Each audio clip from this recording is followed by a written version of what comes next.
nos enfants,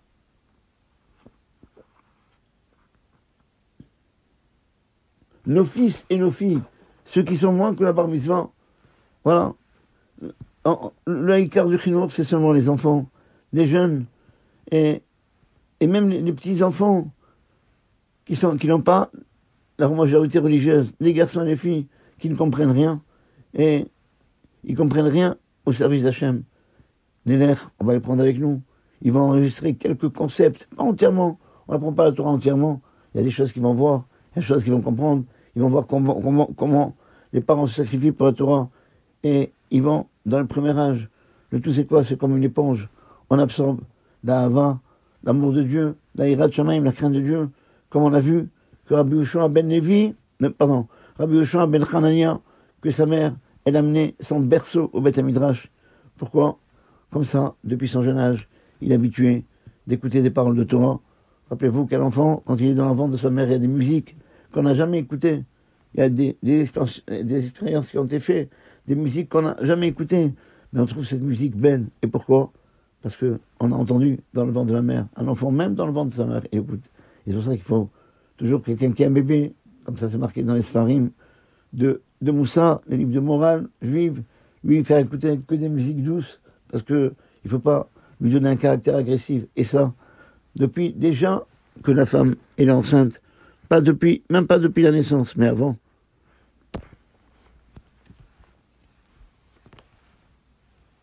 Le Shla,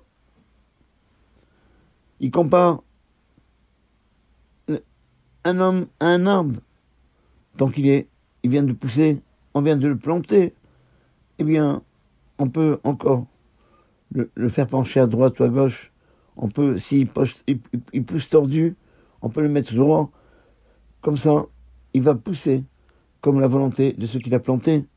Mais une fois qu'il a poussé tordu, on ne pourra jamais le rendre droit.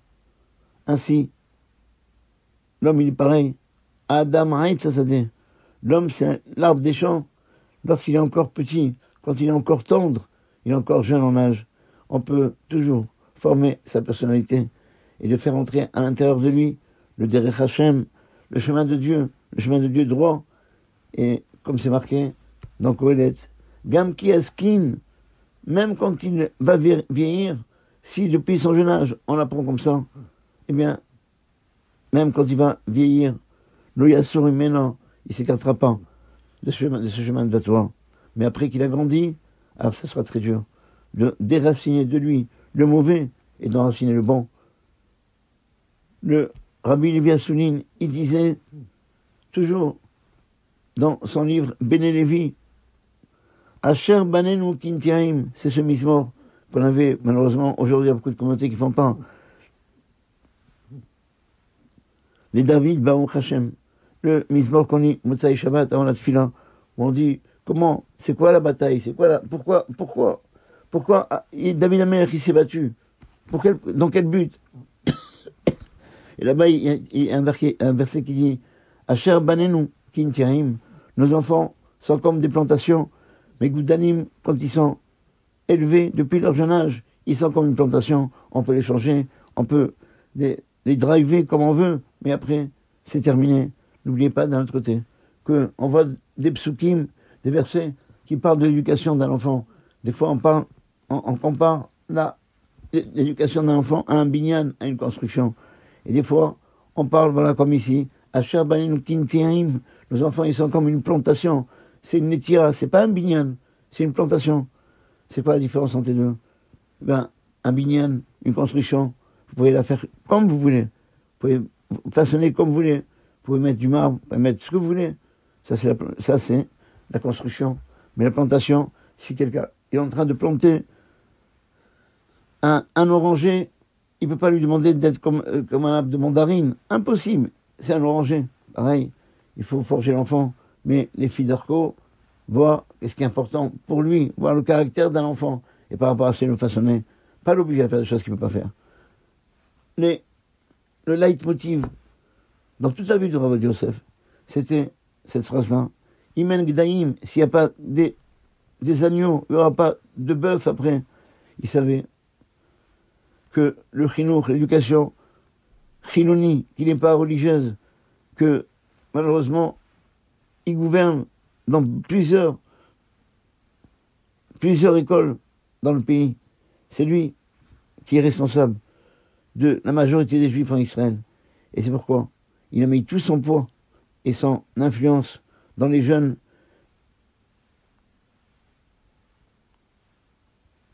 Et il disait toujours que la mauvaise expérience, elle montre, avec amertume de mon cœur, Shekimat Kol Ele, dans son livre Yabia Omer, Halek Dalet, dans le 4e tome, partie Even Haezer, Siman Dalet, paragraphe 4, Shekimat Kol Ele, que presque tous ces gens-là, qui ont été éduqués dans les écoles laïques, Nafkeminan, ils sont sortis des brigands, ils ont abandonné la Torah, et ils n'ont gardé aucune mitzvah. Et vélo oïla, même, et ça n'a servi à rien à Avira Datit, cette ambiance religieuse qui était chez eux à la maison, pour leur donner un bon chinour, une bonne éducation, parce que c'est le derech haolam, l'habitude du monde d'être entraîné dans ses opinions, par ses amis et par ses copains. Les copains, ils ont plus d'influence que les parents, surtout aujourd'hui malheureusement. Et c'est pourquoi l'éducation des enfants, c'était toujours la première chose, la plus importante. Et tous les hommes d'affaires, tous les gens de la Knesset, ils savaient que s'il veut réjouir le Rav Ovadia Yosef, ils doivent présenter devant lui des photos ou bien des preuves, des papiers où ils ont fait rentrer des enfants dans les Talmud des Torah.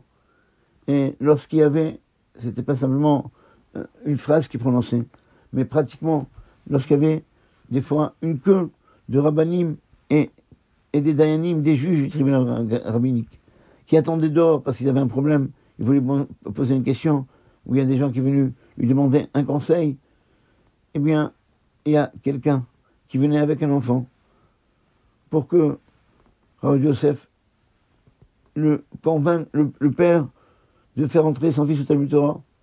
Eh bien, il disait à tous ces gens de la Knesset, même si c'était important, même les personnes les businessmen et tout cela, il disait toujours quand il y a un père qui vient avec son enfant pour lui parler, pour savoir est-ce qu'il peut mettre son fils dans une école laïque, eh bien, il disait toujours à celui qui était son gardien, son surveillant, il disait toujours, quand vous voyez un père comme ça, faites-le rentrer en premier. Il n'y a pas besoin de faire la queue. Bien que, il y a des gens qui sont venus, ils ont réservé leur place depuis des semaines. Pourquoi? Parce que quand cet enfant est rentré, Rav Yosef, il le recevait avec un visage souriant. Il restait avec lui, il parlait avec lui, même s'il y avait beaucoup de monde qui était dehors, avec beaucoup de patience, comme s'il avait tout le temps du monde. Il n'avait rien à faire. Et il le convainc avec beaucoup de chaleur. Toi, tu verras, mon fils, tu seras un grand rave. Ils vont te respecter, etc., etc. La force de persuasion qu'il avait n'avait pas de valeur pour lui, comme le souci de faire entrer encore un petit enfant, un enfant qui va dans une école juive, qui rentre dans la Torah, qui est Shomer Shabbat, et pour inscrire des enfants dans une école juive, ben, il n'y avait pas de concept de temps pour Rav Yosef. Même si on a des heures très tardives du matin ou du soir, eh bien, il arrivait à les libérer pour ce besoin-là. Parce qu'il pensait qu'un enfant, c'est pikuach nefesh. Pikuach nefesh, ça veut dire on est en danger. Et pikuach nefesh, eh bien, quand quelqu'un est en danger, il repousse toute la Torah, il repousse tout. C'est eux les premiers, c'est eux les vedettes. Pour les enfants d'Israël, il devenait comme quelqu'un qui inscrivait les enfants, et pour lui, c'était pas un manque de kavod. Lorsque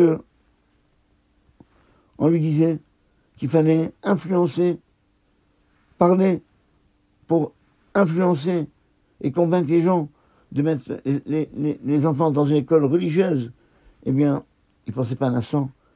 Tout de suite, il allait pour les influencer, pour les convaincre.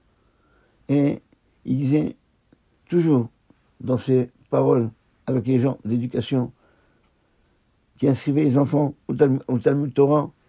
Le Talmud Torah, c'est pas le Talmud Torah qu'on a en France. Le Talmud Torah, ça veut dire des écoles juives, on apprend tous les données de la Torah.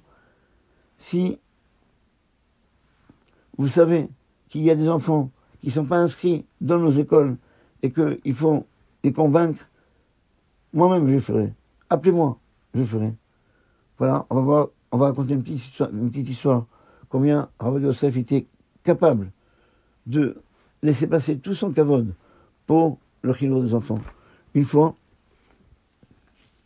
est rentré dans la chambre du Rav un directeur d'un Talmud Torah qui a, pour toutes les choses, il prenait conseil avec lui. Il racontait, Voda Rav, j'ai un enfant qui, Baruch Hashem, il est très intelligent, il se trouve dans la 2e classe. Son père, il veut le sortir du Talmud Torah et le passer à une école normale.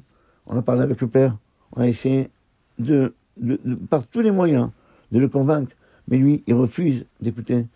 Il nous disait chaque fois, dans Talmud Torah, mon fils ne va pas avoir le bac, il pourra pas subvenir à ses besoins avec kavod.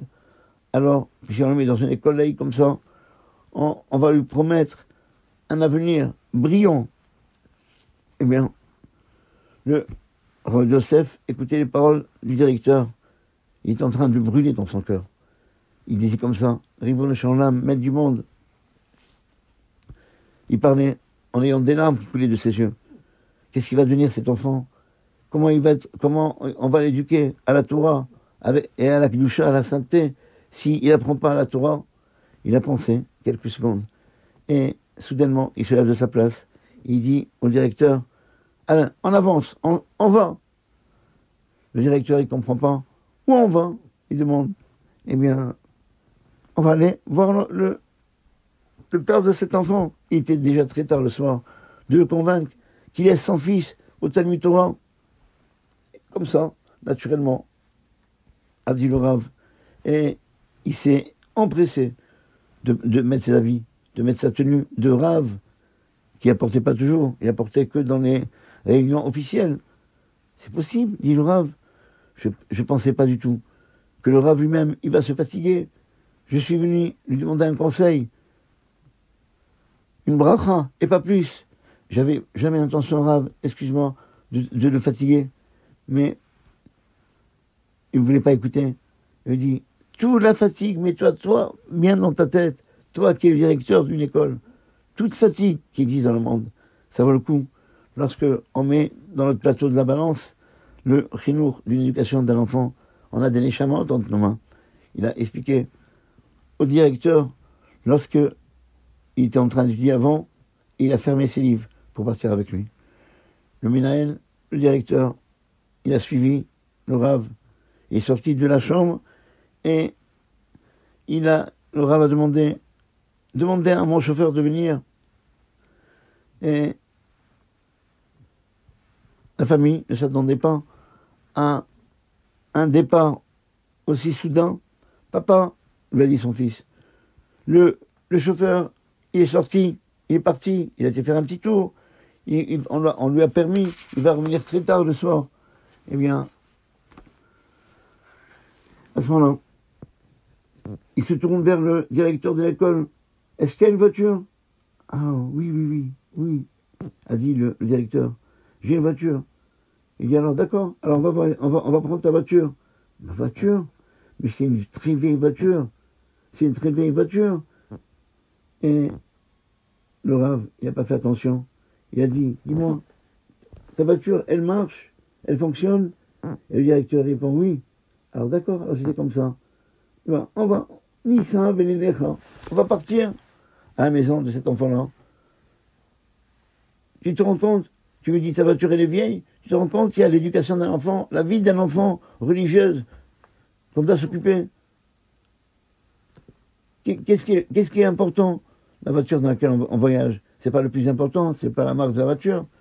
Et avec des mains tremblantes, le directeur, il est entré dans sa voiture très très vieille, qu'on ne peut pas imaginer. Et lui, il avait honte de lui. Mais le Rav, il s'est assis d'une façon très simple. Et le directeur, il a commencé à voyager. Les gens qui voyaient cette voiture de Métouché, là, de l'époque très très vieille, ils étaient très étonnés.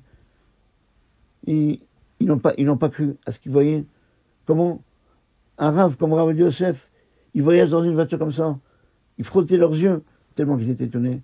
Mais tout de suite, rapidement, on est arrivé à la maison du père de cet enfant. Et le Rav Yosef, il n'a pas laissé le directeur toquer à la porte. C'est lui-même qui a toqué à la porte. Le père, qui a vu par le bœuf de la porte, et il allait tomber, il allait s'évanouir, avec les mains tremblantes. Il a ouvert la porte, et Rav Yosef est rentré. Il lui a fait une bracha. Il s'est assis, il a raconté. Il a dit à son père, pourquoi, c'est quoi l'objectif de sa venue? Et il a commencé à le convaincre, avec des larmes, de laisser son fils au Talmud Torah, pour qu'il soit éduqué, suivant la tradition juive. Mais qui peut résister aux paroles du Rav qui sortaient du cœur? Il y a plus forte raison. Dans le cas où il n'y avait pas que seulement des paroles, il y avait des larmes aussi. Et on n'a pas besoin de dire que les paroles du Rav, ils ont fait des fruits et qu'ils ont fait rentrer dans le cœur du père que son fils, il doit aller au Talmud Torah. L'enfant est resté au Talmud Torah. Il a grandi comme un juif Yireh Shamayim, un juif qui craint Dieu, et par les années, il est devenu un grand Talmid Chacham. Puis Baruch Hashem, aujourd'hui c'est un Dayan, aujourd'hui il écrit des livres, il reçoit des gens, et il donne beaucoup d'échouris, beaucoup de cours, pour que les gens ils reviennent à la Torah. Voilà moi, c'est comme ça qu'on doit être. Il n'y a pas une fête chez nous sans les enfants. Il faut savoir que le plus important c'est les enfants. Vous savez que tout le problème en France au début, toute l'assimilation, il venait du fait que les parents, ils ont reçu une tradition de manger cachère, de faire Shabbat, etc. Ils ne pouvaient pas s'empêcher de le faire. Mais pour eux, c'est un poids qu'ils donnaient à leur fils. Ah, je ne vais pas obliger mon fils à manger cachère. Je ne veux pas obliger mon fils de faire Shabbat, de ne pas aller à l'école. C'est un poids pour lui. Pour eux, la Torah, c'était un poids. Ils sont restés religieux. Ils mangeaient cachère, ils mangeaient ça à la maison. Mais les enfants, on les envoyait à la cantine. Ils mangeaient toutes les viandes. La viande du porc, la viande taref, des repas taref, etc. Et voilà. Et à la fin, ils avaient posé des couillottes. Et quand le papa dit à son fils, mais mon fils, nous on est juifs. Et comment tu me prends une femme qui n'est pas comme nous, qui n'est pas juive? Et le fils, il répondait à son père, papa, c'est quoi la différence entre moi et elle? C'est pareil, on mange le même repas, on a les mêmes discussions, on va au même restaurant. Alors qu'est-ce que tu veux de moi? Pourquoi tu veux moi j'aime cette fille, je me marie avec elle. Voilà mon réveil. Le résultat d'une éducation profane, une éducation sans Torah, sans mitzvot. On doit comprendre cette parole. Et ça c'est avant. Cette paracha de Bo, c'est au début de la paracha, avant qu'on donne tous les mitzvot. Il faut savoir que c'est ça, la vraie fête pour l'homme Israël. Notre fête, c'est qu'on présente Be'ez Hashem, après 120 ans, nos enfants à Dieu, Abraham Avinu, qui fait entrer des milliers de personnes sous les ailes de la Shrina, et lui dire, la meilleure phrase qu'on peut dire, Yadenu lo shavru et adamazé. Nos mains n'ont pas versé le sang de nos enfants. Ils sont restés juifs, ils sont restés Yireh Shamayim. Ils craignent Dieu, ils observent Shabbat, et c'est comme ça qu'on peut avoir des générations, Be'ez Hashem, d'or Yesharim, une génération de gens droits, Ivora, qui aura, Be'ez Hashem, que nos enfants, ils auront que la bénédiction, parce que pour eux, la Torah, ça ne sera pas un poids, la Torah c'est Hag Hashem, ça sera une fête, un plaisir, et c'est comme ça qu'il faut éduquer les enfants, Je leur montrer que la Torah, c'est pas une purge, c'est pas un poids, c'est pas on fait la prière parce qu'on prononce des mots, il faut partir. La prière, c'est pas des mots, c'est une avoda shebalev, c'est un travail du cœur. La prière, les mitzvot, c'est pas un poids. Quand on aime, on voit pas, on ne voit pas de fatigue. C'est comme ça qu'on doit éduquer. Il faut leur faire comprendre que tout ce qu'on fait comme mitzvot, c'est Hag Hashem Lanu, c'est une fête. Et qu'on doit faire la Torah, comme on dit chez nous, la Torah, ça doit être un kiff et non pas une purge. Voilà. Shabbat Shalom.